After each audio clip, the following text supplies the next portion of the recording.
Okay, good evening, everyone.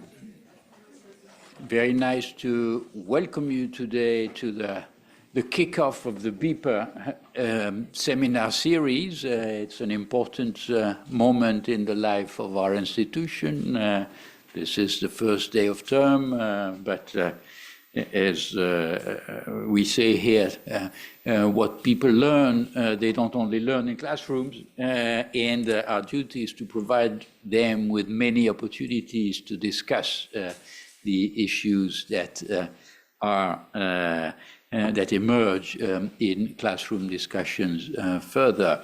So, without further ado, let me just say a few words to introduce what is actually a seminar series, and I should start by saying that though I take the floor to welcome you, the initiative of this series is due to my right-hand neighbor, who suggested last June, when we had a very successful event devoted to the transatlantic agenda, that things were moving so fast that it was a shame to stop at the point we left them at the end of the conference, and that no doubt there would be new developments very soon that we should analyze and submit to the student audience that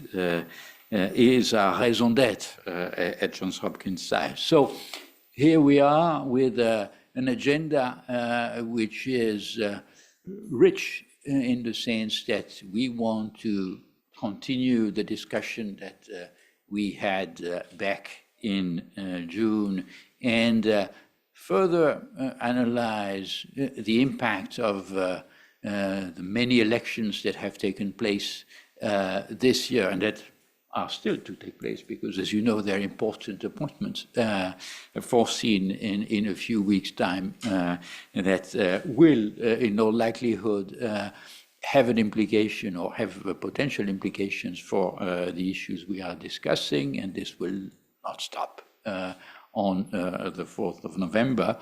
But also, of course, in the coming sessions, turn to policy issues. This session is very much devoted to the interface between politics and policies, because that's our starting point. We want to understand better what the short and medium-term implications of recent elections may be, but later on we'll discuss mighty issues such as the security problems of Europe or the very difficult Middle East question, which of course is part of the issue that one cannot forget about when one is interested in global order, generally speaking. So together we will try to kick off a discussion. Our collective ambition is just to put on the table a series of small presentations that will provide a broader framework, but the bulk of the evening is really to focus on Q&A, and for that reason, I think I should simply say a word about who are our guests tonight, because as always we have a nice sample of different profiles, bringing each their distinct contribution to the conversation. First, to my right is NATHALIE TOCCI, the director of the Istituto Affari Internazionali, who, as you may not know yet, is the oldest, if I'm not mistaken, and the most important think tank on and research center. It's not merely a think tank on foreign policy issues in Italy. Next is Michael Lee, who is well known in this house, I must say, which he has contributed to animate and still does in his capacity as academic director of two of our programs. And SYLVIE KAUFFMANN is editor and columnist at the well-known French newspaper Le Monde, which doesn't need an introduction. We would have very much liked to have with us Professor MUDDE, who is a well-known expert in questions related to the far right and populism. Much to my regret, he was unable to join us, but for reasons you will understand, since he is also in the middle of term and therefore has duties to attend to. But I very much hope that we will have the opportunity to have him in person on some future occasion. And I thank him as well as the rest of the panel for joining us tonight. And I think that without further ado, I should now kick off the series of contribution. We have decided to have two rounds. One devoted rather to politics, what's happened, what may happen post-elections at the EU level, at the French and the UK level, and then a more policy-oriented second round of intervention, but each time with short introductory remarks by each of the panelists. Those are the rules of the game. And I will now give the floor to Professor MUDDE in order to kick off the discussion by a first introductory presentation on an overall assessment of the situation as we see it's moving daily, but still we have an opportunity for a pause. So, Cass, over to you. Thank you very much, and indeed, sorry that I can't be there. It's a little bit far away, and unlike you, we're already in our 7th week of the term, so time is going quickly. So I was asked to provide a bit of an overview of the elections, and particularly the fate of the far right, kind of in those elections, and I plan to focus primarily on the European elections, because even though they are seen as a different type of elections, so-called second-order elections that have different results, actually they are a pretty decent reflection of the success of the far right across the EU. Now, let me first say that media and to a certain extent academics love to speak about trends. They also love to come up with kind of explanations that are global or at least regional. And then they say, well, this is like why we see this trend. But most of the trends are actually based on partial observation. What they do is that they highlight the cases that fit the trend and they kind of ignore those that don't.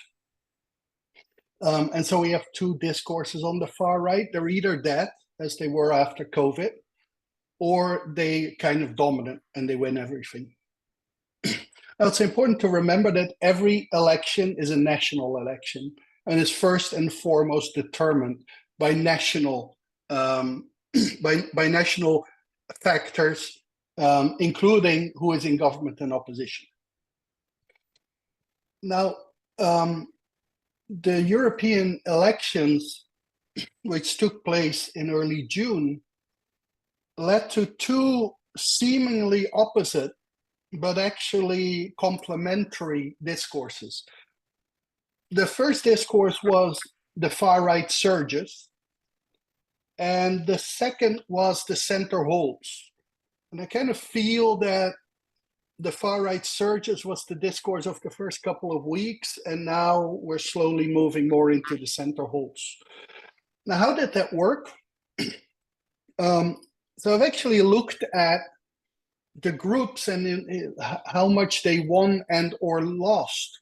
But the big problem to comparing European elections is that A, the size of the European Parliament changes the whole time, and B, the groups change. And so very easily stated, the mainstream right-wing European People's Party, which was kind of expected to be among the big winners, didn't do that well. They won a little bit, but I think much more importantly, they moved again further to the right, in the sense that some of the more right-wing parties won particularly, as well as some really right-wing parties from Hungary and the Netherlands, for example, joined. It was a reasonable bloodbath for the Greens and for the Liberals, Renew, while the Social Democrats also, they lost a little bit. But the real story was on the far right. However, again, it was a difficult story. For a long time, it looked as if the ECR, the European Conservatives and Reformists of Giorgia Meloni, were going to be the big winner. But then different groups were being formed. And to a certain extent, to the surprise of some, the group of Marine Le Pen, which is called Identity and Democracy, or IND, was kind of reinvented by adding, in particular, Viktor Orban. But I think the only real surprise was also Andrej Babiš, the former prime minister of the Czech Republic. And as a consequence of that, it is their group, which are now called Patriots for Europe, which were the biggest winner. But there's another group, Europe of Sovereign Nations, which is by and large an extreme right group. It is built around the German AfD, about which we have heard a lot because they've been doing pretty well in the recent state elections in East Germany. It's difficult to kind of say how much overall they won, but it is around 65 seats that they gained. And that is about 10% of the seats. It's a little bit less. At the moment, the far right consists or takes up about 25% of the seats in parliament. But there are still huge differences. And so while the far right, by and large, wins a majority of votes in countries like Poland, albeit spread over two parties, close to half of the vote in Hungary, it still gets less than 1% in Ireland, for example, and single digit in some others. And that's important to remember. There is no doubt that the far right is successful, very successful recently, but there are also various countries where the far right is actually on a decline or is still small. I think one of the things that I find important to note is that the far right is divided, as I said, in Parliament, European Parliament, over 3 different factions, and there are some far right parties in some other groups, notably SDS, the Slovene party in EPP. But also the whole debate about the far right is, as always, very, very skewed and very tricky. So while there is officially a cordon sanitaire around the far right in the European Parliament and in Brussels, that only includes the groups of Marine Le Pen and of the AfD, while there is a massive effort from deep into the mainstream to whitewash Giorgia Meloni and her ECR party as being so-called conservative, and they are very much included in the mainstream. Now, how did the center hold? Very simple, as is the case in virtually every country in the EU. Liberal democratic parties together hold a majority of the seats. There is, by and large, not a country that has a proportional system where the majority of the seats are for the far right. The only reason why that is the case in a country like Hungary, for example, is it has an extremely disproportionate system. But for the first time in the history of the European Parliament, there is also a right-wing majority. Now, logically, everyone knows that from coalition formation, this gives disproportionate power to the group that can make a coalition in two different forms. And that is the EPP, the mainstream right-wing party. That is the only group that can make both a majority with other liberal democratic parties and with far-right parties. Now, while the group EPP argues that it has a cordon sanitaire, it can do two things. First of all, it can just make majorities with the far right, knowing full well that they work with the far right, which they at times have done, or they make a coalition with the ECR, pretend that they are not far right, and know that the other far right groups will join. And so they have been doing this, and they will do this probably during the coming term much more. The other one is they can just threaten the mainstream with working with the far right, so that the mainstream will accept more right-wing options. And I think this is very much what we will see in the coming term, but it also very much reflects politics in most EU member states these days. In most EU member states, the far right is in opposition, but they are seen as part of the mainstream, and right-wing actors make coalitions with the far right, either openly, like in the Netherlands, or through kind of a covert, like recently the French, for example, with the new government. And so I think this is the most important thing about the far right. We shouldn't look too much at just the electoral results. Let's be clear, the only times that we declare that the far right did poorly is almost always when we have raised the bar so high that they can't win. For example, this narrative that Marine Le Pen lost the French elections. She did no such thing. She was by far the biggest party. And if you look at parties rather than groups, she is pretty much the only big party left in the country. But the right wing is no longer external. Like, if we want to understand its influence, we shouldn't look purely at how much votes do they get or how much seats do they have, but how do they influence politics, who do they work with, and that has really changed. Okay, that was a lot, but I will leave it at that. Well, thank you very much, Cas, first for this overview, which is very useful to get us started, but also for putting on the table this interesting warning, namely the fact that electoral outcomes are, of course, noteworthy. How could it be otherwise? But what matters is not only the number of seats that any party gains in parliament, but the way in which they are able to use that capital. And this provides me, I think, with a very good transition to turn to SYLVIE and say, isn't this a bit what has happened in France in recent months? Question mark. Yes, indeed. It's very interesting to listen to Casmude. So I maybe I can go into details to concretize what the process he described, in fact. So first of all, a brief summary about how we got into the mess that we are in now in France, because it's really a big mess. And actually, former Prime Minister Gabriel Attal was in Kiev 10 days ago, and I was there at a conference, and he said to the Ukrainians, our political landscape in France is really in a terrible mess, but the president is in charge of foreign policy, as if this was not a matter for concern. But anyway, so I thought that admission in front of the Ukrainians was quite interesting.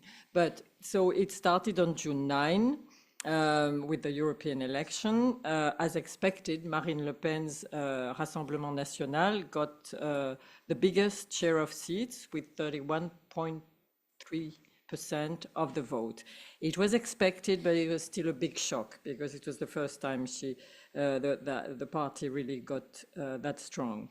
And Macron's party came second, but with half of the vote of the Rassemblement National, which was 14.6%. That was the share of his party. So a few minutes after the result was announced, came an even bigger shock, which was that Macron said that clarification was needed, and he dissolved the National Assembly and called a snap election 3 weeks later on June 30 and July 7, 2 rounds. So his move was a huge gamble. He assumed that people would come to their senses and would vote differently at a national election, because legislative election, because the stakes this time would be national, closer to home, and that voters would rally around the center. But missing in his calculation, I think, were two factors. First, that people have really turned against him. And second, what he didn't foresee was that in a matter of 3 weeks, left-wing forces regrouped under the leadership of Jean-Luc Mélenchon, who is the leader of a radical left party. And so they created an alliance called Nouveau Front Populaire, New Popular Front. So June 30, first round of the election, Rassemblement National of Marine Le Pen still comes first, with close to 30% of the vote. But this time, it's the left-wing alliance which comes second, and the Macron's party or Macronist forces come third. So no clarification, or not, at least not the clarification that Macron expected. Second round, July 7. This time, there's a huge mobilization against the far right. The turnout is much higher than in the first round. And in the evening of the second round, the result is that 2/3 of French voters clearly say that they don't want the far right to govern. So that may be a kind of, we call this a Front Républicain, this is a kind of cordon sanitaire, but the problem is, so it's seen as a very healthy and robust reaction from the French voters. The problem is that there is no clear winner in this election. There's no majority in the parliament. And parliament, the National Assembly, the lower house, is divided into 3 more or less equal blocks. The left, which is dominated by the radical left party, the left alliance, yeah. Second block is the center parties, including the tiny, now tiny center-right Les Républicains, and the far right, which is a strong party bloc, you know, the Rassemblement National. So then we have, you know, a long period without government. We have the Olympics, which fortunately go very well, so everybody is happy about this. At least we had this event. And now, since yesterday, Saturday, we have 2 days ago. Now we have a government. We have a prime minister, Michel Barnier, who I would describe as a Christian Democrat, comes originally from this now tiny party, Les Républicains. And so he leads a government which includes mostly people from the center-right, a few right-wing figures, but no far-right, nobody from the Rassemblement National, and a couple of centrists leaning towards the left. So this is not cohabitation, this is not a government of national union, it's not a wide coalition, it's a minority government. But this government has a characteristic, which is that for the first time in the Fifth Republic, which was founded in 1958, this constitution which rules us now since then, for the first time, the lifetime of this government depends on the far-right party, Rassemblement National, because the arithmetic in parliament is such that, so the left-wing alliance, Nouveau Front Populaire, will ask for a vote of no confidence against the government as soon as parliament opens. If the Rassemblement National votes with the left, the government is brought down immediately.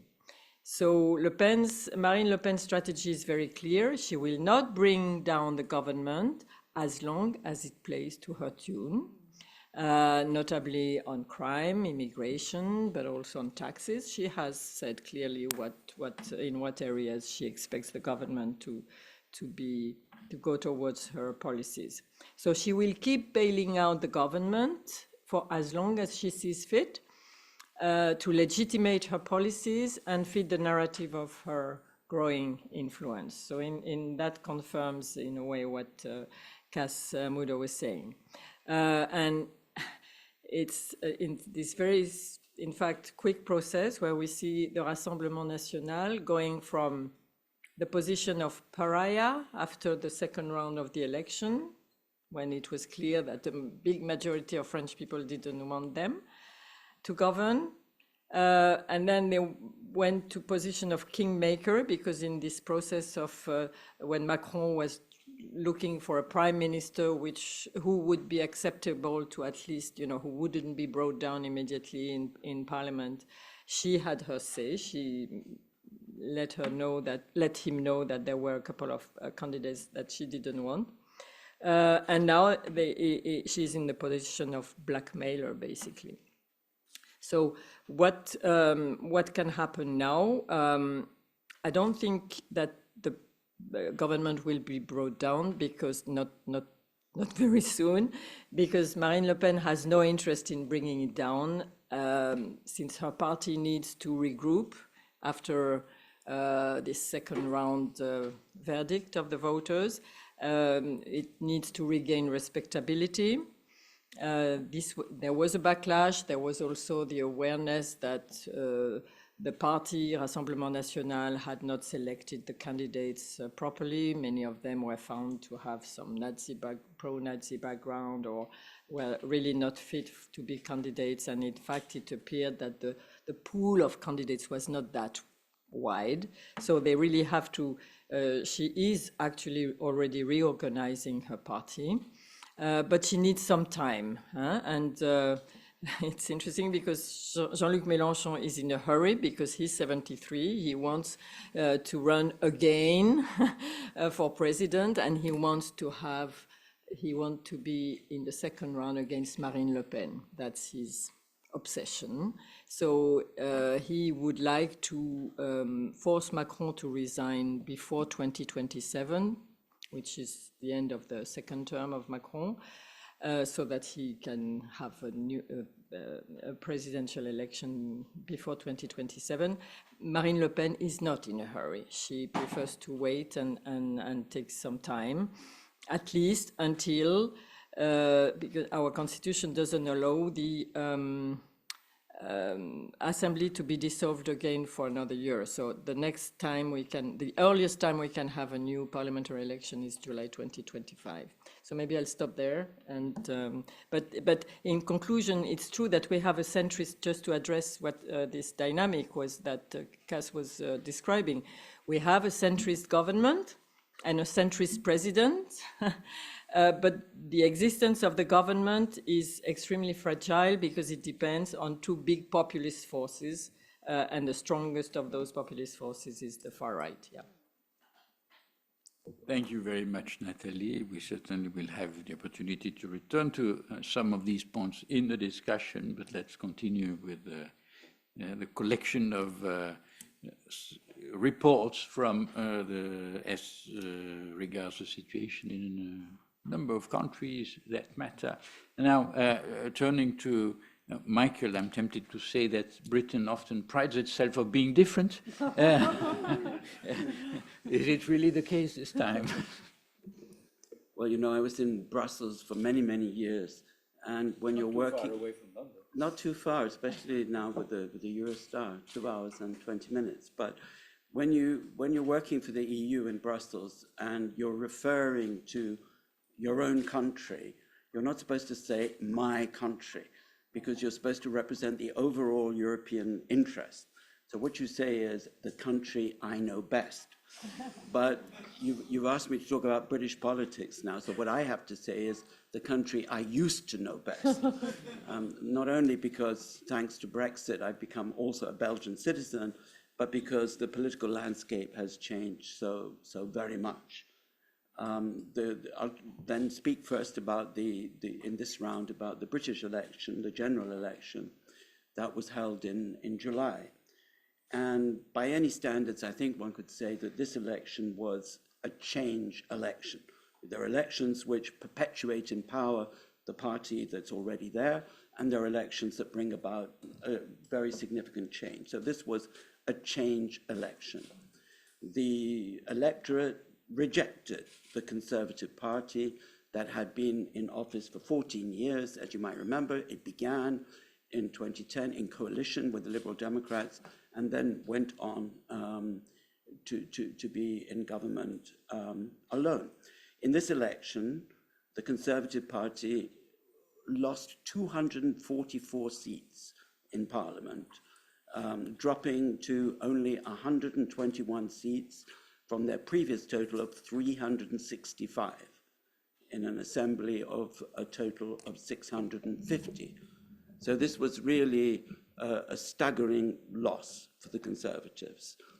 Focus groups suggest that the party, which had had 4 prime ministers in 5 years, was not rejected for ideological reasons. It was not a shift in the ideology of the electorate, but rather because it was seen by voters as out of touch with ordinary people, corrupt and incompetent. These are not my words, these are the words that came out of a major survey conducted by University College London with a survey of 10,000 voters and 7 focus groups. So this is, they arrived at this diagnosis. For the Labour Party, it was really a remarkable victory. Labour won 411 seats, which was an increase of 209 from the previous election in 2019. So this gives Labour a strong majority in Parliament of 158 seats, majority over all other parties. But in politics, nothing, and in life perhaps, is never quite what it seems, right? This seemingly decisive election outcome resulted first and foremost from the British electoral system, with its single-member constituencies and first-past-the-post method. In fact, when I was listening to SYLVIE talking about the share of the vote obtained by Marine Le Pen, the Labour Party actually got a similar share of the vote, 34% of the vote, despite its large majority in seats. In fact, even more than that, the Labour Party received 500,000 fewer votes than it had done in 2019 when the much despised Jeremy Corbyn was the party leader. So Corbyn actually got 500,000 more votes than Starmer. I'm not commenting on it, but it's a fact. The 2 major parties together, Labour and Conservative, secured scarcely more than 57% of the vote, which by British standards is very low. And that means what we've seen, what Cass referred to in the European Parliament, to some extent SYLVIE as well in France, a fragmentation of the political system is also visible in Britain. In fact, when you take together the Reform Party, I'll say something more about that in a minute, the Liberal Democrats and the Greens, these 3 parties together won 1/3 of the vote, which is really extremely high. On the other hand, voter turnout in the UK was exceptionally low, even by British standards, at 60%, which means that 40% of the electorate chose not to vote. The abstainers, the people who abstained, and those tactical Labour voters who voted Labour not because of their affiliation with Labour or sympathy for it, but because they wanted the Conservatives out, expressed disenchantment in general with politicians, and particularly Conservative politicians, who had proved unable to address their daily concerns. This leads now to the Renaud's exam question that he asked me, and that was how much the Conservative defeat was due to the success of Nigel Farage's party. I didn't want to put the words in Renaud's mouth, because I was going to say that he asked me to what extent this was due to the success of Nigel Farage's far-right populist nationalist party. He didn't actually use those words, but this is the nature of the Reform UK party, which was created only in June this year, on the back of the former Brexit party that Farage had led. Reform UK, as it's called, scarcely a month after its creation, garnered around 4 million votes, about 14% of the total. And this was the third largest share of votes after Labour and the Conservatives. But again, because of the British system, single member constituencies, first past the post, those who come in second or third, there's no proportional representation, they simply don't get represented in Parliament. So despite the fact that Reform got 14% of the overall vote, the third largest share, they won only 5 seats in Parliament, which was a huge increase for them, including their leader Farage, who finally achieved his goal of becoming a member of Parliament. He'd previously been an MEP. This was largely because of the dispersed nature of their vote. Their vote was spread out geographically throughout the UK. So they came second or third in many, many constituencies, but because their vote was so spread, they only got 5 MEPs, which is really different from the Liberal Democrats, because the Liberal Democrats got fewer seats than Reform, fewer votes than Reform, but they got 72 seats, because their vote was focused in the south of England, and also there was tacit cooperation between Labour and Lib Dem in those constituencies. And in those constituencies where the Lib Dems had a good chance of winning, Labour did not put up a fight against them. Now, Renaud's question about how much difference all of this made, again on the back of these focus groups, it seems that in the absence of Reform, if there had not been a Reform party contesting the election, less than a third of those who voted for Reform might otherwise have voted for the Conservatives, right? So 2/3 of those who actually voted for Reform would have backed Labour, the Liberal Democrats, or the Greens, had the Reform not been there. And therefore, it was not decisive. And in fact, without Reform in the picture, even then the Conservatives would have struggled to have as many as 200 seats. Despite this, Reform, as I said, is now in second place in many constituencies, and this poses a potential threat both to Labour and to Conservatives in future elections. Labour leaders are worried about losing the working class vote. In 2019, the so-called Red Wall in the north of England, traditional Labour constituencies were won by the Conservatives, but this time they tilted back to Labour. But the Labour Party leadership is extremely lacking in confidence as to this arrangement, and they're afraid that they could go back to the right in a future election, which means that although Labour has a clear mandate for change, and in fact, in the party conference, which is taking place now, the big slogan, there's a one-word slogan, it reminds me of Steve Jobs, when he used to give his talks, he showed slides with one word. I tell that to students when they're preparing slides, please, not too many words on the slide. But the one word of this convention, this party comment, is change. And Labour clearly has a mandate for change. But instead of that, what it's exuding, except for the occasional speech at the conference, Rachel Reeves, the finance minister today, was giving a very emotional Obama-like sort of speech, but without much policy content. But in fact, what they mainly convey is risk avoidance. And this is already very much disappointing voters. This is not what is needed now, particularly given the deep mood of pessimism in the country.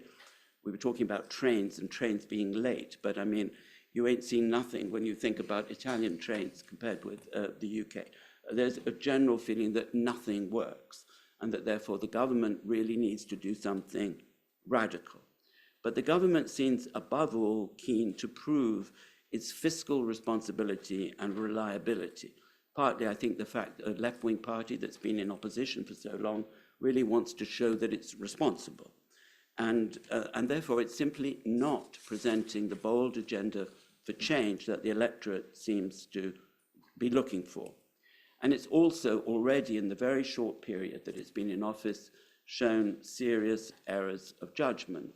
The Prime Minister, Keir Starmer, and his Finance Minister, Rachel Reeves, sparked disillusionment among their voters by proposing cuts to pensioners' winter fuel allowance.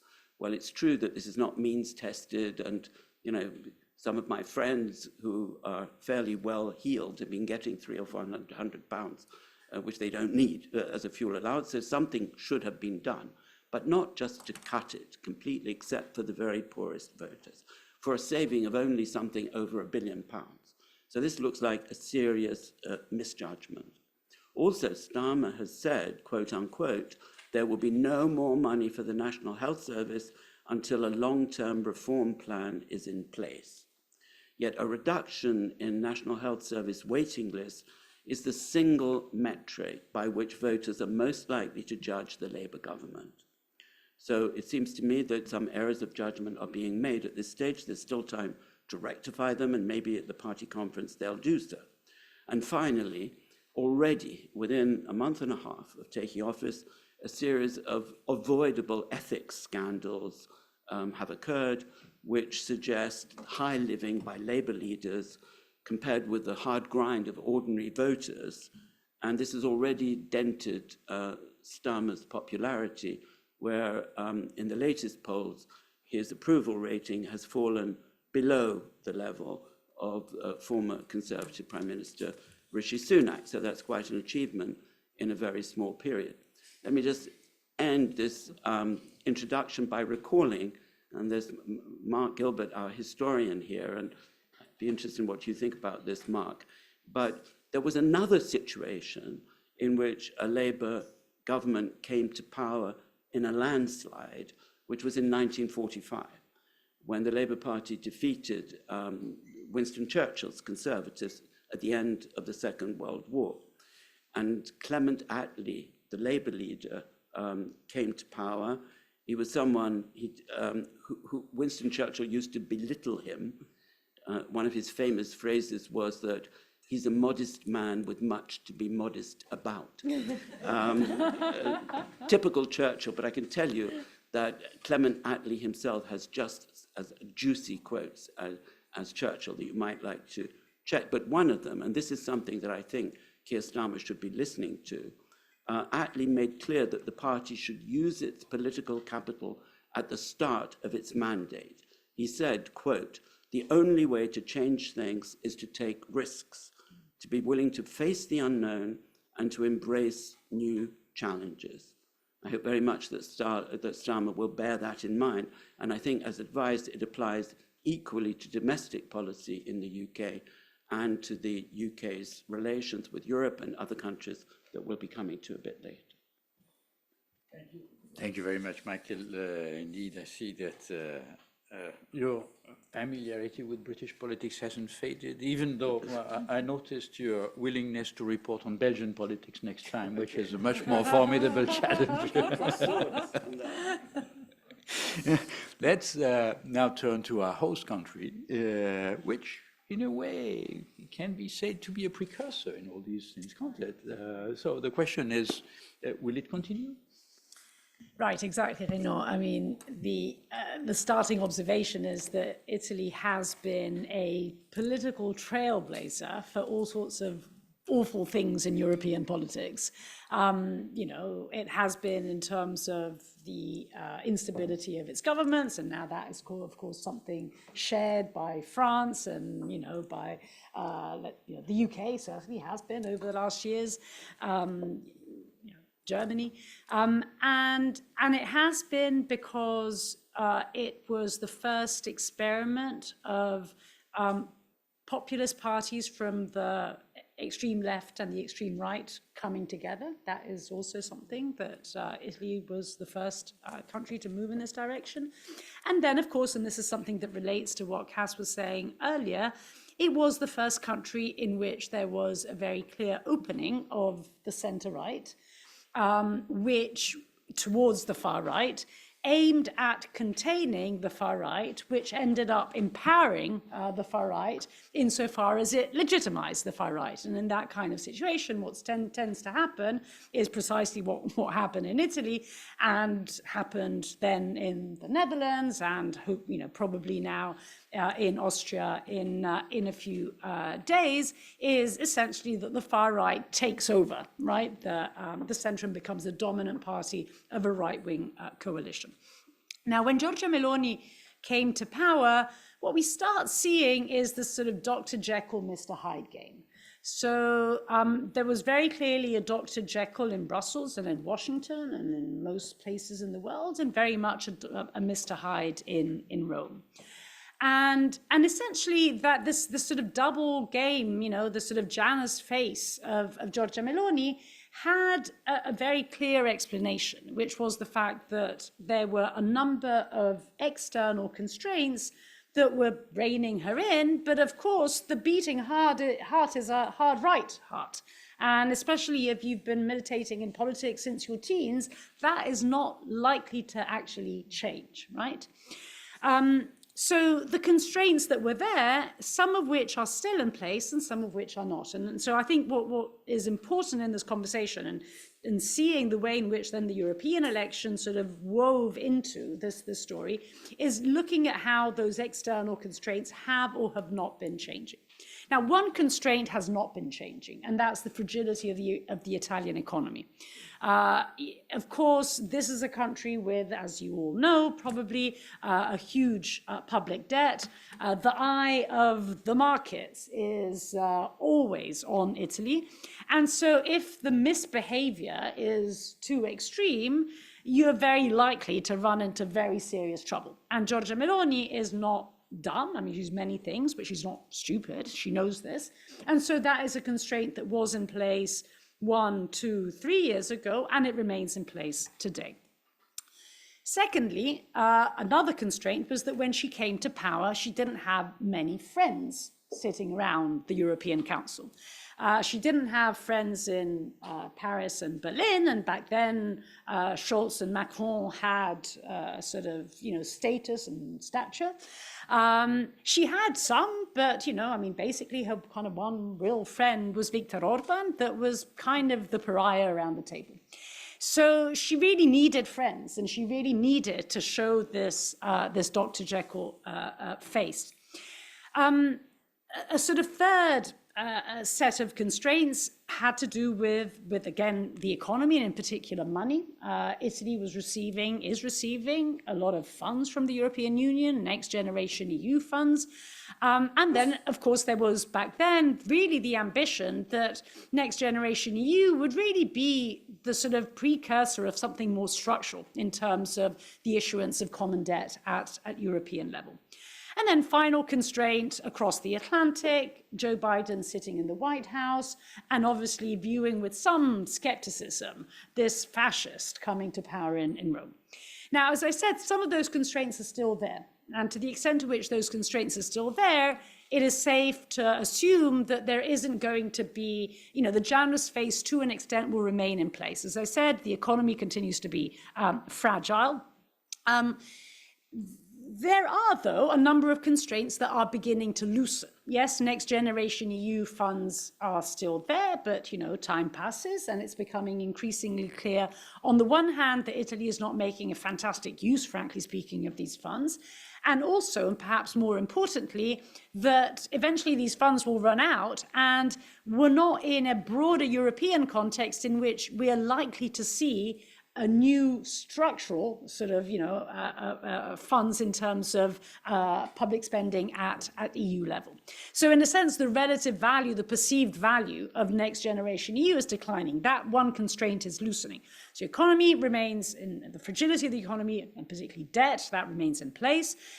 Next Generation EU funds, yes, still there, but not quite as much as it was 2 years ago. Of course, you still have Macron and Scholz, but as we've been discussing, not quite as strong as they once were. And And in general, there is this, sort of sense that was really, that really stemmed from the European election of, I'm no longer isolated, right? I mean, I've got more friends, there is the second wave of nationalist populism, and so I'm more comfortable. And indeed, can't remember who was saying this, maybe Cass at the very beginning, there was really the sense that ECR and Meloni would be the big winners from the election. Then, of course, what happens is precisely the story that Cass was painting. So there is a moment of Meloni overshoot, which I think really, the sort of pinnacle of that is really, I think, the G7 summit in Puglia, in which she really thinks she can overdo it. And she really starts, in a sense, lowering this mask. She feels that she needs to lower the mask a little bit more for many of the dynamics that Cass was mentioning, i.e. the fact that even further to the right, you start having the sort of crystallization of these other groups. And so all of a sudden, rather than being the queen maker in Europe, she finds herself squeezed in between a center that holds, right, as was seen in the European Council in the appointment of the sort of top jobs in Brussels, as well as the formation of the sort of Ursula majority in the European Parliament, squeezed in between that centre holding and the far right, but further to the right than her, growing. And this, I think, led to this situation, which I think we're still in now, in which it is not still quite clear. There was a moment voting against von der Leyen in the European Parliament in which that mask really starts coming off. The constraints to some extent are still there. My view, and it was my view back in June when we discussed it, and it remains my view now, and hopefully we'll talk about it to an extent, go back to this particular point in our next meeting in November. The one real determinant that will affect, economy aside, which, as I said, remains in place, but the one real determinant that will shape whether Meloni totally lowers the mask or not is really what happens across the Atlantic. To the extent that there is a Harris win, there will still be an important constraint in place. To an extent, I would say even more so than the one that we have under Biden, because in a sense, Meloni has wrapped Biden, in a sense, around her little finger. I don't think it will be as easy to do with Kamala Harris. So if Harris wins, constraints remain in place, also because, of course, Harris is much stronger than Biden on questions like abortion, for example, right? So there is this sort of internal policy agenda where Meloni has really let out a lot of her sort of far-right steam that will be probably looked at with more sort of attention in the event of a Harris win. If Trump comes to power, then there are no real constraints on her left. Now, don't get me wrong, this is the last point that I'll make. I don't mean by this that Trump will necessarily jump on Meloni as his best friend in Europe. In fact, he will probably look at Italy and say, hang on a second, how much are you spending on defense there? So there are a number of issues that will still create a lot of friction between Italy and the United States. But I think ideologically speaking, she will be far readier, far more willing to, in a sense, show her urbanized face, both in Brussels and in the world. Thank you, Nathalie. We'll return certainly to that question very soon. But before opening to the audience, I'd like to move the discussion to the second layer we said we wanted to touch, namely that of policy issues and singularly foreign policy issues. That is to say, despite all the caveats that I heard, we can see that in many a country, the far right has been gaining ground, that it has, if it's not been brought to government, it has gained in influence. The question is, how does this translate into foreign policy issues? Now here, I will ask you, friends, to be a bit more concise, because I want to give the audience the opportunity of exchanging with you. So, Nathalie, back to you. Let's start by the broader picture of the European agenda, because of course there are issues which cannot, quite irrespective almost of what voters may say, there are issues which cannot be ignored. Yeah, and I'll be very, very brief on this. So what's interesting in this story that we were talking about, you know, sort of the right-wing surge, but the centre holds. Now, the centre holds piece of the equation is and has led to a policy agenda for the next political institutional cycle, which in many respects is perfectly respectable, right? And so you look at the European Union and you say, so what will be the priorities in the years ahead? Well, we heard von der Leyen setting them out. Now we have a new commission. You have the 400 almost page report that Mario Draghi produced, the LEIGH report, and essentially, you know, saying, well, you know, the policy agenda is going to feature very heavily defense, which of course is linked to Ukraine. It will feature enlargement, which is also linked to, you know, the context opened up by Ukraine. It will feature everything that falls into the competitiveness box, which of course is driven by mainly the US-China competition, as well as the climate crisis, because of course there's an element of sort of green technology. So all, in a sense, that policy agenda is a reflection, on the one hand, I would say, of the centre holding, but also of an external context that basically sets the agenda for you. Now, the snag, I think, the policy snag comes in two respects. First is, fine, the centre may be holding, but we also have this right-wing surge. So we have a even moderately more nationalistic and Eurosceptic EU. Is that moderately more Eurosceptic and nationalistic EU willing to do the kind of things that, for instance, are in the Draghi report, which are really about a significant step change upwards in integration? Unlikely. So in a sense, you know, when it comes to the economy, when it comes to technology, when it comes to defense, when it comes to enlargement, my sense is we may have the agenda right, but we're unlikely to deliver upon it. Then you have a final aspect, which is in a sense the big absentee in this entire policy discussion, which has to do with Europe's relations with, for the lack of a better term, the global south. And this is entirely absent in a more nationalistic, more protectionist, more inward-looking, in many respects, EU. This is totally absent from the documents and speeches that, in a sense, we've heard. And yet, our credibility in much of the South is in tatters, you know, as a consequence of our approach to the Middle East, as a consequence of the fact that many of the at times very good initiatives that we take, like, I don't know, carbon border adjustment mechanism, the deforestation regulation, make a lot of sense internally, but we haven't exactly done these things in consultation with the rest of the world. So everyone's very angry with us. And so to kind of sum it up, policy agenda looking north, west, and east, okay, but unlikely to deliver. Policy agenda looking south, totally absent. Thank you. Michael, over to you. Well, Renaud, you asked me to say a few words about the prospects for sort of rapprochement between the UK and the EU, very briefly. What Starmer has had to say about that is, quote, "We have a once-in-a-generation opportunity to reset our relationship with Europe and strive for genuine, ambitious partnerships that deliver for the British people." No mention of the European people. But despite all of this, in practice, I think things are going to be much more constrained because he has his red lines. He ought to be confident because opinion polls show that people in Britain now are very favorable to closer links with Europe. I'll spare you the details. But in practice, Starmer's red lines are likely to rule out most of the more ambitious options.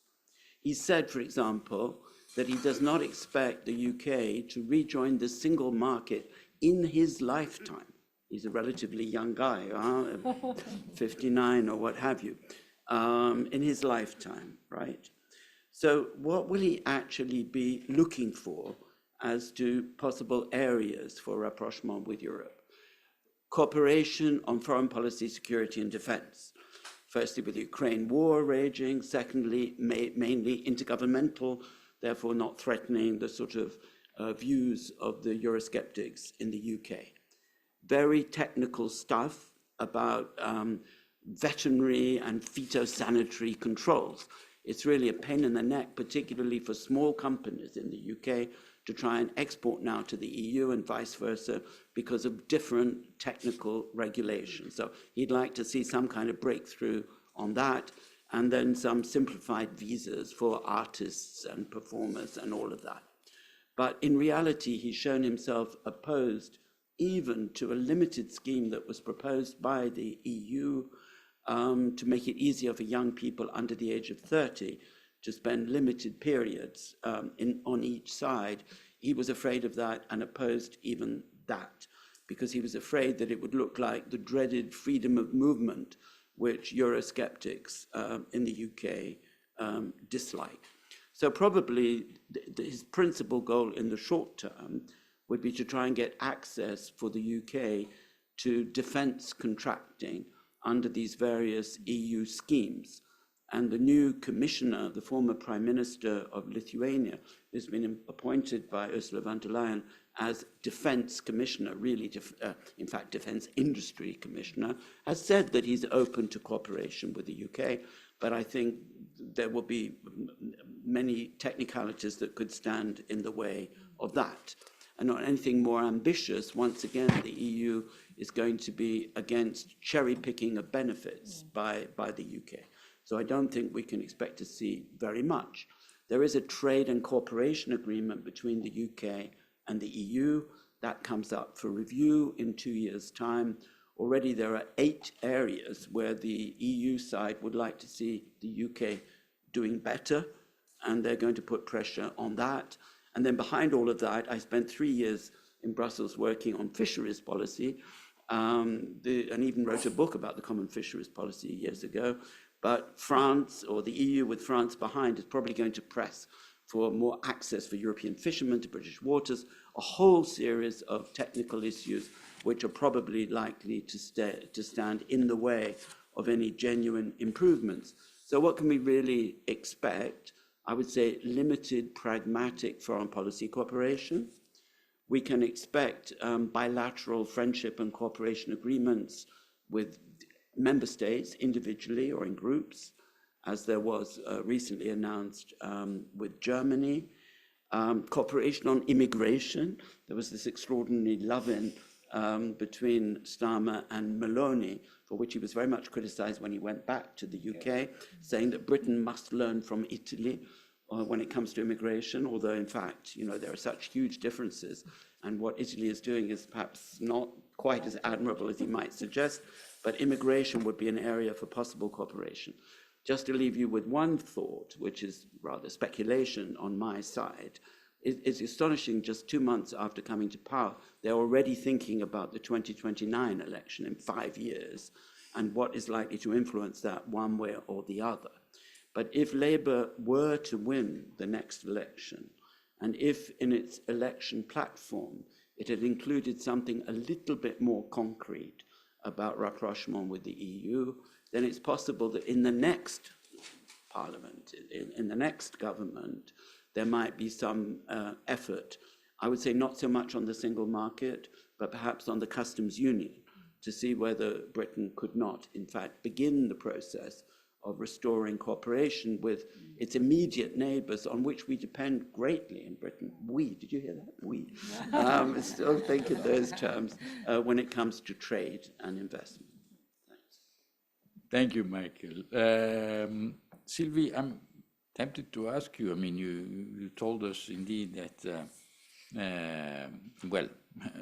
President Macron's margin of maneuver was much reduced. Now it's of course, a problem for Europe, because solution by default when one speaks about leadership in Europe is to say, what has the Franco-German duet to suggest that we should do? But Macron, as you say, is not in great shape, and if I understood correctly, Scholz just dodged the bullet, but It's not by in a great thin shape margin either. yesterday. So where did that leave the Franco-German engine, as one Yeah. says in Eurospeak?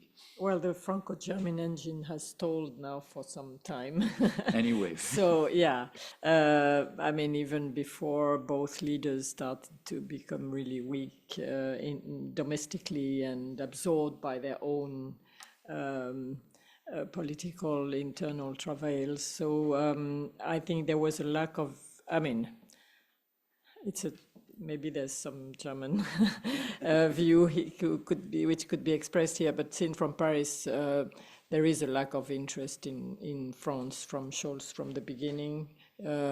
Somebody told me, a French official told me, in fact, the Franco-German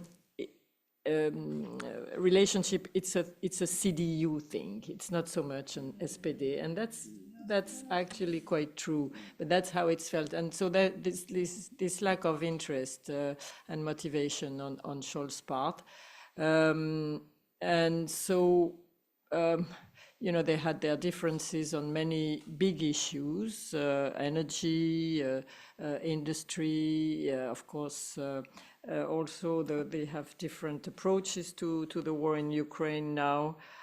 So they had a very now famous clash during this conference in Paris on February 26, when Macron floated the idea of sending troops on the ground. This seems like ages ago because nobody talks about it anymore. But and Scholz said, "You will no EU country, no NATO country will ever send troops to Ukraine." And apparently Macron said, "But who are you to say this?" I mean, so that was really a very direct clash. So now, how does Europe work without a Franco-German engine? There are some options actually, and just about Scholz. Lack of interest. I was in Poland a few days ago also, and they are complaining also about the Polish-German relationship more than actually the French do, because the French, there is a framework to the Franco-German relationship. So on the lower level, it's still working. There's no impulsion from the top, and that's the problem maybe for the European dynamic. But the bilateral relationship is so solid, the cooperation is so ingrained bilaterally that it's going on, it's working. Polish and German, it's very different. There are a lot of historical still issues unsolved, and so the Poles are also complaining about lack of sensitivity, lack of interest. So there was a hope I had, and a lot of people had this hope about this Weimar triangle, the Poland, Germany, France. And it is somehow trying to gain traction, but and I think that we should have hope in this, because Donald Tusk is a strong leader now. He has a strong position in Europe. He knows Europe inside out because he was president of the European Council, and he has a good relationship with von der Leyen. He managed to get this very big, important job for the Polish commissioner budget. And for Poland, it's very important, yeah. So I think we see Polish power rising if there is no electoral accident, of course, in Poland later on, rising inside Europe. And this may kind of push, the France and Germany to be more active or more reasonable. And so, yeah, there was... we will also have to see what happens after the German election. I mean, it's in 1 year's time, maybe even before. This coalition in Berlin is completely stuck. And I guess, if we'll see what happens, if CDU comes back, but then we have to see also what is the political situation in France at that time. So a lot of unknown, and I will maybe leave it at that, yeah. Very good. Of course, this to connect this to what Nathalie was saying, it's difficult to see how the bold agenda outlined by Mario Draghi can be implemented in a situation of that type. But we will see. Things may be moving. Cass, last say is yours with a question, which is you told us how it's a complex the representation of the far right is at the European level with this multiplicity of groups.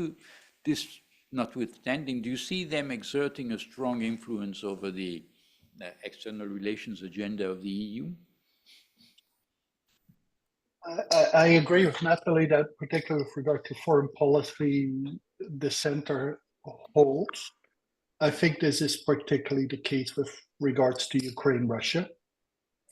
For the far right, most on the far right, Ukraine is political currency, which they use very, very successfully. And Meloni is a very good example. Before that, Law and Justice, because the EU, well, first for a long time putting the neoliberal market above liberal democracy, now by and large is putting Ukraine and the position on Russia above liberal democracy.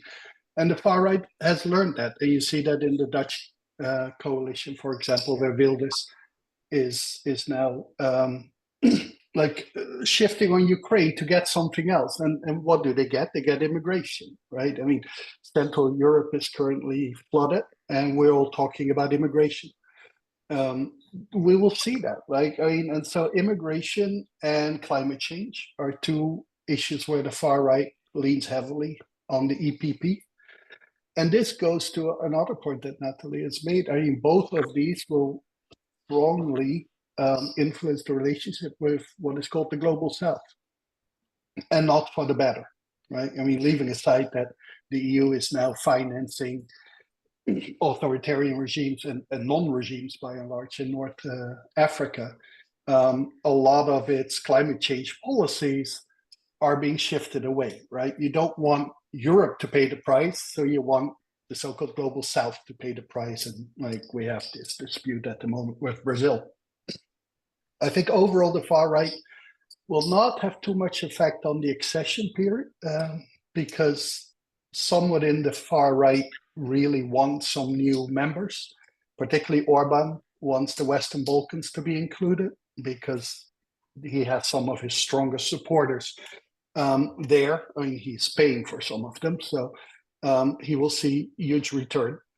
But to me, the real challenge is for Europe, which is always the elephant in the room, which is always so amazing to me when I'm in Europe, and so few Europeans talk about it, but it is the US, because the EU always depends phenomenally on the US, because the US takes care of most of its military policy and to a certain lot of the heavy lifting of the foreign policy. Now, if Trump gets reelected, which is still very much a possibility, even though the polls look a bit better, it's going to be disastrous at all levels, but particularly for the EU, because the EU will now have to do everything by itself overnight. It couldn't do this under the best of circumstances, but these are not the best of circumstances. These are actually a reasonably unwilling EU with very weak pro-EU governments and fairly strong Eurosceptic governments, which would have to take care of their own foreign policy, their own military alliances, etc. And as said, overnight. The only thing that Harris kind of buys you is time. Like, I mean, the EU is, I think, misread the Biden presidency in the sense that they think like, well, the Republicans are anti-transatlantic, the Democrats are pro. And that's only partly true. Like, Biden is a politician of a different age. He is still of the transatlantic age. Harris is a modern democratic politician, and the power here in the Democratic coalition has shifted to the South. While Harris is supportive of NATO and of the transatlantic relations, like all Americans, her first enemy is China. And increasingly, her concerns are with the global south, and particularly South America, which means that even under Harris, the EU will have to do much more in the coming years. And I don't see the possibility for that. Now, last point to make, this is not necessarily because of the far right. I think the mainstream parties and governments very often hide behind the far right and say like, well, like Orban doesn't want to do this, Orban doesn't want to do that. The Italian government doesn't want to like get rid of Russian oil. The Dutch government doesn't want to do this. Like with immigration, we always hide behind the far right, either by saying, well, they don't want it, or we have to do something because otherwise the far right comes to power. And we let them get away with that, right? And so I see much more of that in the coming years. And as I said, I mean, in the end, we can debate whatever we want to, but in about 1.5 months' time, we will see where the world stands, and I mean, it can be a completely different ballgame. The future will tell. Thank you, Cas. Thank you all. Go quickly because we are running short of time, actually, which is a shame because there's so much that you all put on the table. But we have a few minutes still to allow for some questions. I will tell those who follow us online that they have the opportunity to ask questions, but for this they must use the Q&A feature of the program. But I saw a hand raised. Yes, sir, you're first. Wait, you'll be given a microphone so that everybody can hear you. And I invite more people to raise their hands. We'll collect a few questions to go quicker. Hi, is it working? Yep. Yes. Okay, so my name is Minso, and I'm from America. One thing like you mentioned that not only there is a surge of support for the far right, but support for the far right's ideals even within like the mainstream center right. What effect have we seen on the rights of minorities in Europe, and what effects will we continue to see going forward with this, I guess, increasing acceptance of nationalism across the European political spectrum? Because as an American, every time I read an open history book and go to the section of "and the nationalists took power," what the second sentence is, "and the minorities got screwed." I know, sorry if that's a question a bit out of left field, but I'm just, as an Asian American, it's always it's one of the questions at the forefront of my mind when I read that these far right people are increasing in support. Good question indeed. Let's take another couple of questions. I see a hand in the last row. Yes, sir. Hi, Sergey Radchenko, I'm here, professor here. Sergey. Great presentations. Michael, by the way, I was one of those who voted this time, despite being a card-carrying member of the Conservative Party. I voted against the Conservative Party in this in the last general elections, voted for Lib Dems instead, precisely for the reason that you said others have done so. Although that said, I'm puzzled by the fact that some people who voted for reform would have also voted for like Greens. I mean, how can you even square this? It's like, yeah, I like cats and also Nazis, it just doesn't work.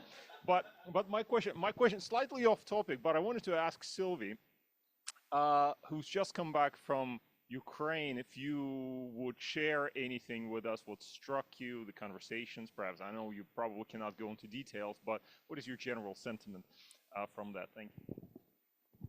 Thank you, Sergey. And there was somebody, yes, here, to the extreme left, if I may say. Hello, Josephine, my name. I have a question to you, Nathalie. At the last COP, we saw that Meloni pledged 100 million euros to loss and damage funds, which in comparison to what other countries have pledged is quite a lot.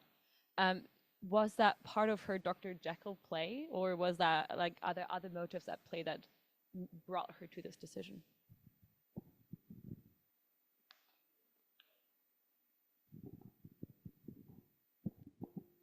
So my name is Ian, and my question concerns more the populist left. We spent a lot of time talking about the populist right, but the populist left in Europe has had a lot of successes, notably in Spain, Jeremy Corbyn in Britain in the past, and then most recently in France with the new popular front. And it seems to me like in a lot of these instances, not so much Spain, but the other two, there's a lot less willingness to work with the far left than there is with the far right.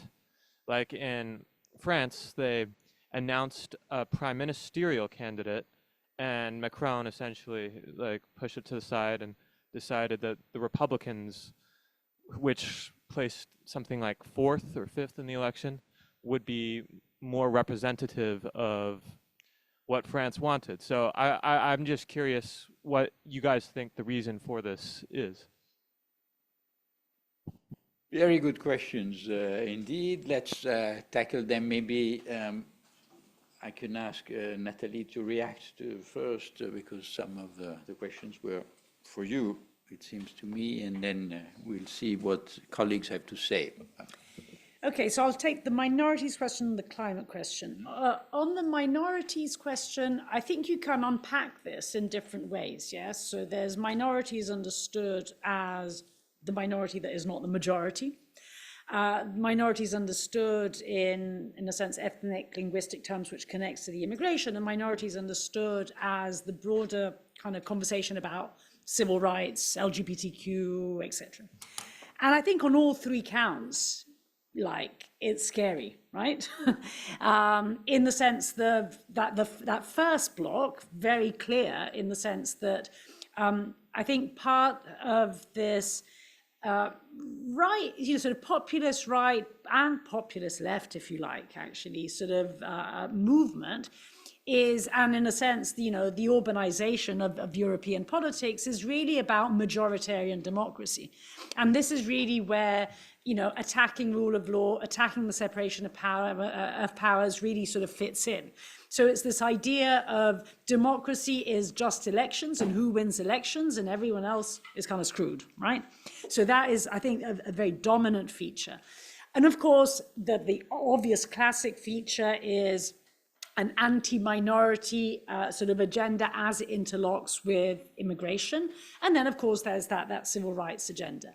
Now, I think what's most worrying, especially on that second bit, so I talked a little about the first, on that second bit, and in a sense the third, is the way in which, so on the immigration bit, and I think this connects to a point that Michael was making, and in fact, Cass, a moment ago, in a sense, this has become the agenda not just of the far right, right? I mean, the minute in which Starmer sort of thinks that there's an immigration kind of, solutions that he should look into as far as what Italy has done is concerned, the minute in which Scholz, another social democrat, absolutely, exactly. Sort of says, we should be looking at the Italy-Albania model as something that perhaps can be replicated at European level. So there's this entire shift, basically, of the political spectrum on that particular sort of definition of minorities.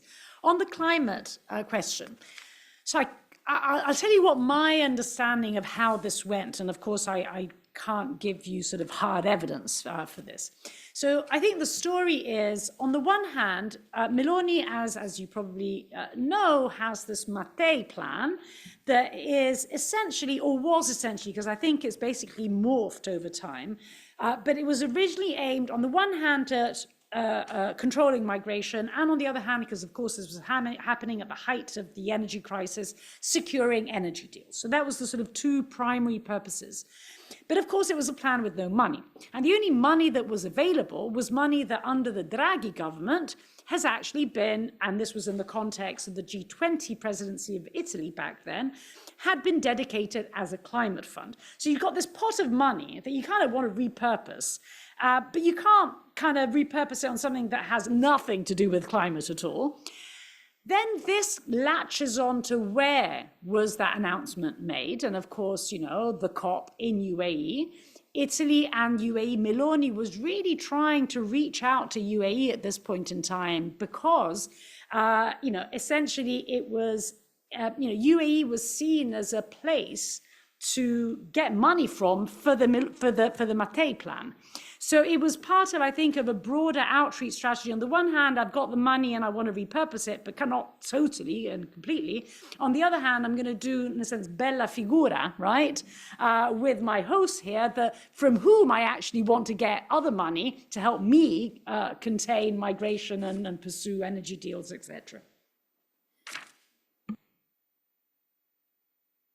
Cass, I was wondering if you could address the question of the populist left and its the relative exclusion that we see. Is this? Do you see this from where you are as a general phenomenon? Yeah, I mean, I don't want to go into terminology, but like whether it's populist left or radical left, very important to see them for what they are, which is extremely small. You really have, you had Spain, Greece, and if you want to include Corbyn, who might be radical left but not populist left, France.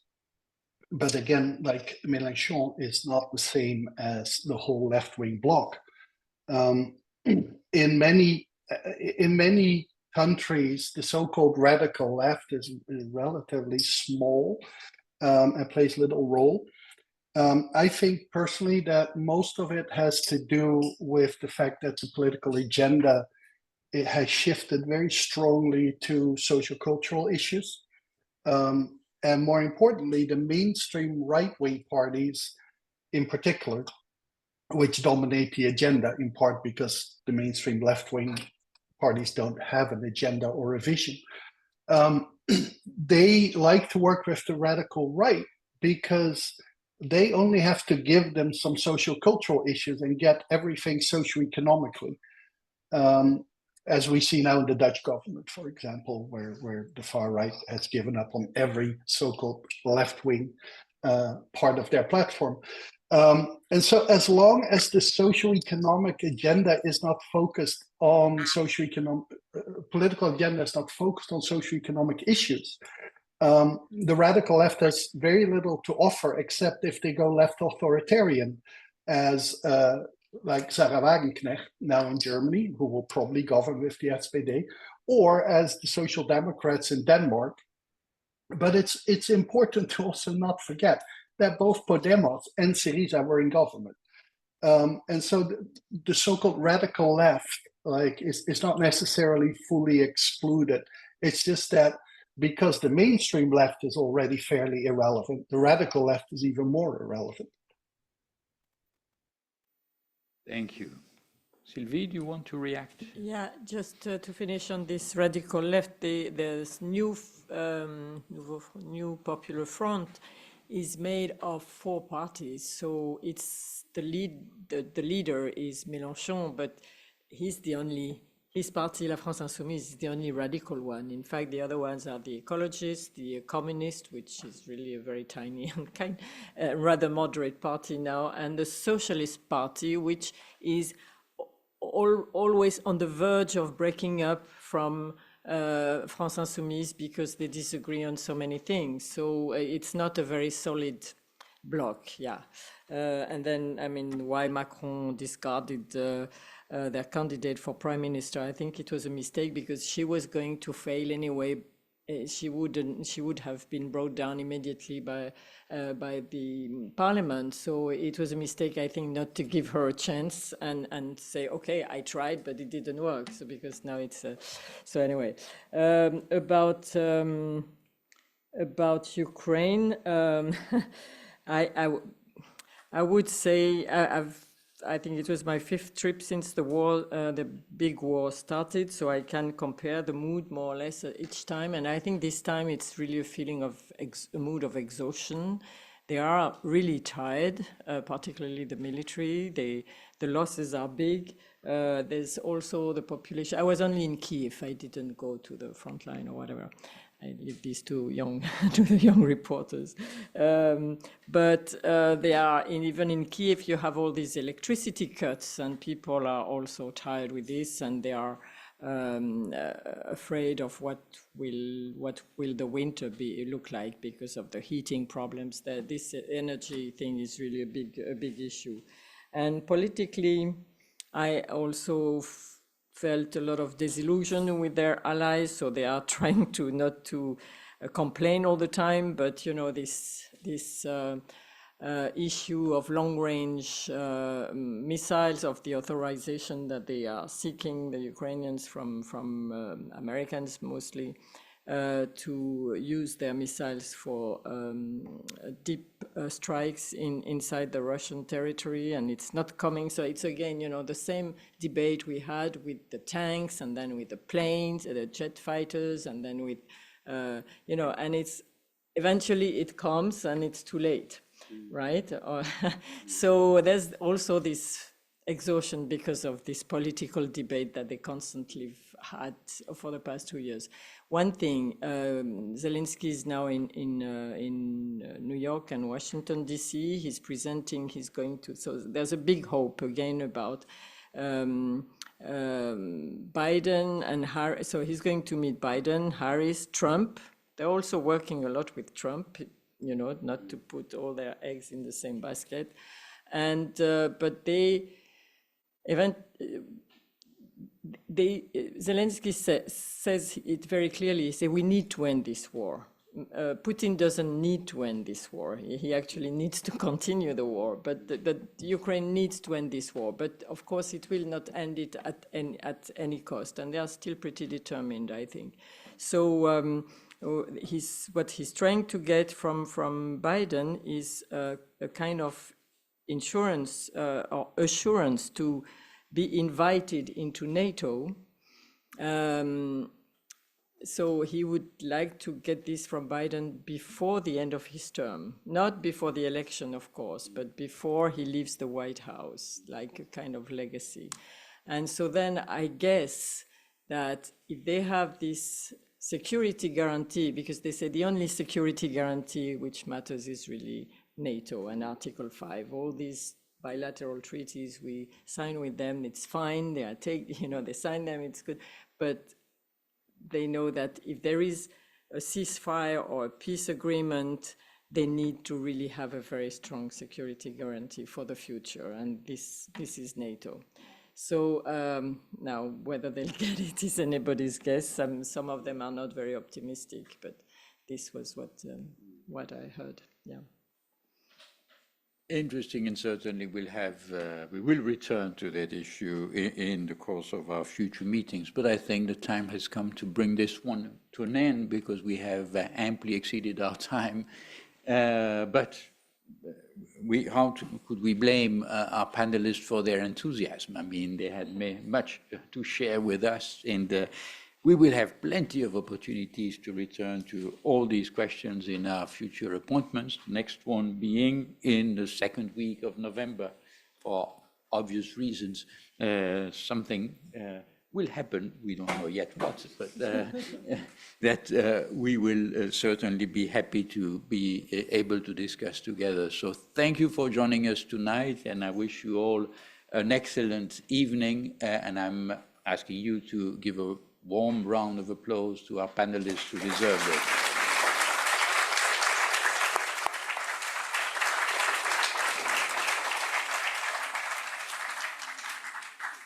Cass, see you soon in Bologna, I hope. Hopefully. Bye-bye.